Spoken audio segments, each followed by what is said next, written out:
এক রাতে মদিনায় হযরত উমর ইবনে আল খাত্তাব পাহারা দিচ্ছিলেন। তিনি এদিক সেদিকে ঘুরে দেখছিলেন যে কোথাও কেউ ক্ষুধার্ত বা বিপদে আছে কিনা। এক জায়গায় তিনি একটি ছোট ঘর দেখতে পেলেন।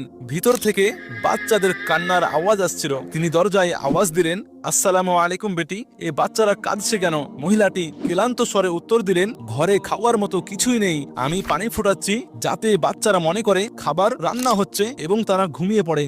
তিনি জিজ্ঞেস করলেন, তুমি শাসককে কেন বলনি? মহিলাটি কেঁদে বললেন, তিনি যদি তার দায়িত্ব পালন করেন তবে আমার বলার প্রয়োজন কি? হযরত উমরের মনে এই কথাটি তীরের মতো লাগলো।